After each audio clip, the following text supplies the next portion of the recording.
Il y a une couple de semaines, j'étais en train de faire un pique-nique dans un tout petit parc à Montréal, quand la question m'est venue, c'est quoi le plus petit parc à Montréal? Puis surtout, c'est quoi le nom du plus petit parc? C'est toujours quand on est dans un petit parc ou sur une toute petite rue qu'on se pose cette question-là. Personne n'est au parc Angrignon puis se demande c'était qui Jean-Baptiste Arthur Angrignon? Fait que je me suis dit, on trouve le plus petit parc, on trouve le nom qu'on a donné à ce parc-là, puis s'il y a quelque chose d'intéressant derrière l'histoire, peut-être faire une vidéo avec ça, tu sais. Fait que comme vous pouvez voir, c'était un plan à toute épreuve. Il fallait commencer par le début. C'est quoi le plus petit parc en ville? Bon, fait qu'après pas mal de recherches qui ont finalement donné pas grand-chose, je suis tombé sur le site du Service des grands parcs du Mont-Royal et des sports de la ville de Montréal. Et une des affaires que cette gang le font, c'est qu'à chaque trimestre, ils vont sortir une base de données qui recense tous les parcs, espaces verts et espaces publics de la ville.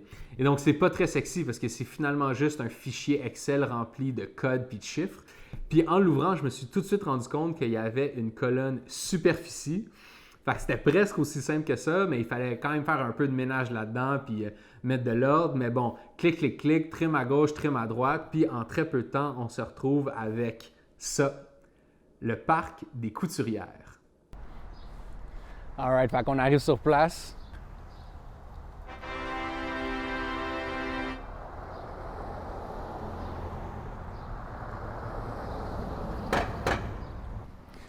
Et donc, au coin de Saint-Ferdinand et Saint-Antoine, dans le quartier Saint-Henri, le parc des Couturières, avec ses 177 mètres carrés, est le plus petit parc à Montréal.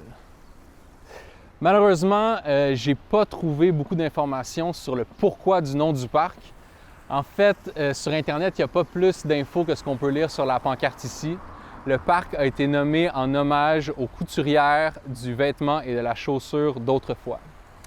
C'est intéressant de savoir que dès la fin du 17e siècle, il y a les premières tanneries qui s'installent dans Saint-Henri.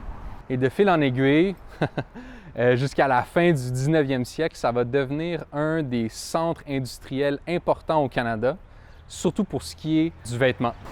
Fait qu'on a notre réponse. Je vous avoue que... Oh, on va attendre le boss. Je vous avoue que j'aurais préféré le nom de quelqu'un en particulier. Mais quand même, shout-out aux couturières du vêtement et de la chaussure d'autrefois. Ils méritent leur parc. Et là, vous allez me dire, Will, cette vidéo-là, il a l'air loin d'être fini. Là. Il doit y avoir autre chose. Il y a autre chose. Je disais tantôt qu'il avait fallu faire un peu de ménage dans la base de données. Puis ça, c'est parce qu'il y a un paquet de trucs qui sont recensés là-dedans qui ne sont pas vraiment des parcs. Fait que ça fait en sorte que même quand on classe par superficie, le parc des Couturières finit par être le 144e item sur la liste.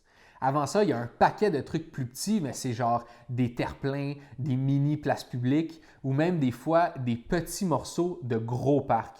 Parce qu'à cause de comment la base de données est faite pour être interprétée par les logiciels de cartes, plus un parc est gros, plus il y a de chances qu'il soit sous-divisé en sections. T'sais.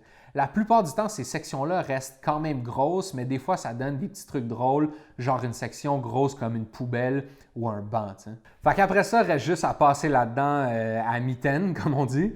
La plupart du temps, c'est super simple, super évident, mais des fois, ça demande des petites recherches sur Google Maps pour comprendre qu'est-ce qui est quoi. Puis, c'est en passant à travers ces 143 items-là que je suis tombé sur deux petites sections du parc Michel Artus. Et là, j'étais très surpris parce qu'au début de mes recherches, j'étais tombé sur un ancien site de la ville de Montréal sur lequel il y avait des données sur la superficie des parcs. C'était des données incomplètes, puis c'était pas clair de quand ça datait, fait que j'avais décidé de ne pas trop m'y fier. Mais les chiffres qu'il y avait sur ce site-là pointaient déjà vers le parc des Couturières comme étant le plus petit parc et vers le parc Michel Artus comme étant le deuxième plus petit parc. Et donc, ma curiosité a été piquée. Pourquoi le deuxième plus petit parc à Montréal aurait besoin d'être splitté en deux dans la base de données? Eh bien, guys, ce que j'ai découvert ensuite pourrait avoir des répercussions municipales. On s'en va à NDG. Donc, on arrive au parc Michel Artus, dans NDG, sur la rue Snowden. En fait, le parc s'appelait le parc Snowden jusqu'en 2018. Fait il y a sûrement encore bien du monde qui l'appelle comme ça. Mais avec ses 267 mètres carrés, c'est le deuxième plus petit parc à Montréal.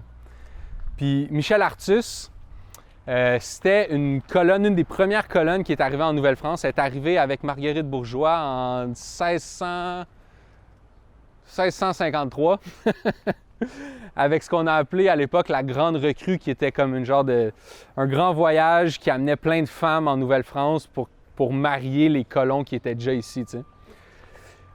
Fait que finalement, elle a marié Jean Décarie, qui a donné son nom à l'autoroute Décarie. Puis leurs descendants se sont installés dans ce qui est maintenant Notre-Dame-de-Grâce pour développer la terre et la ville, tu sais. Fait que... Attends. C'est ça ou c'est ça le parc? Attends.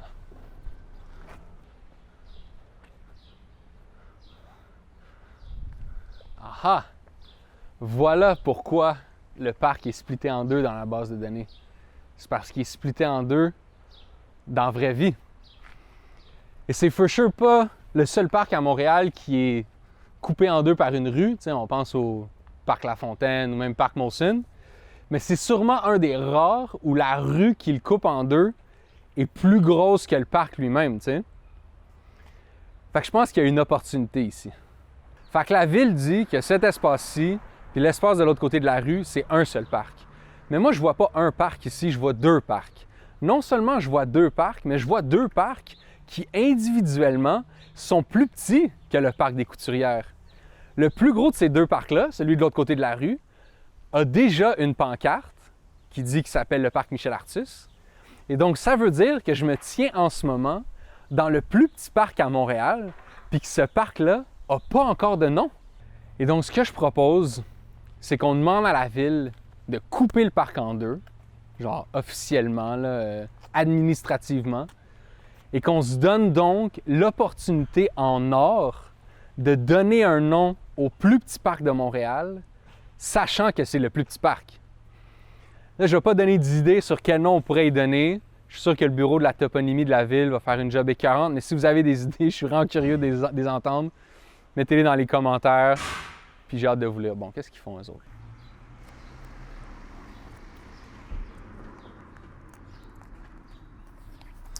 Fait qu'on va mettre tout le monde sur le coup. Premièrement, Sonny Moroz, qui est le tout nouveau conseiller de ville du district Snowden, dans lequel le parc se trouve. Fait que lui, il vient tout juste d'être élu, jeune politicien. Je suis sûr qu'il cherche des opportunités de montrer qu'il est capable de faire des power moves pour les gens. Puis ça va être une occasion en or. Après ça, Gracia Kasoki-Katawa, qui est la conseillère de l'arrondissement Côte-des-Neiges, Notre-Dame-de-Grâce. Elle aussi, c'est sûr qu'elle peut avoir son rôle à jouer là-dedans. Ensuite, Valérie Plante, la mairesse de Montréal. Je pense que c'est une belle occasion pour elle de démontrer qu'elle peut s'occuper de projets et d'enjeux qui sont proches de la population, tu sais. Ensuite, François Legault, premier ministre du Québec. Il y a les élections qui s'en viennent au Québec. François, il a un peu de misère avec le troisième lien. Je suis sûr que s'il nous aide un peu à Montréal avec ça, ça va passer comme dans du beurre. Et finalement, Justin Trudeau. Bon, lui, il est loin un peu. Je sais pas s'il me faut 2 thèmes pour cette lettre-là. Mais, tu sais, je voulais pas qu'il se sente qu'il était pas dans une gang, là. Voilà. J'ai aussi envoyé un DM à Drake. On sait jamais. Il a le bras long. C'est bon. C'était parfait, ça? Ouais.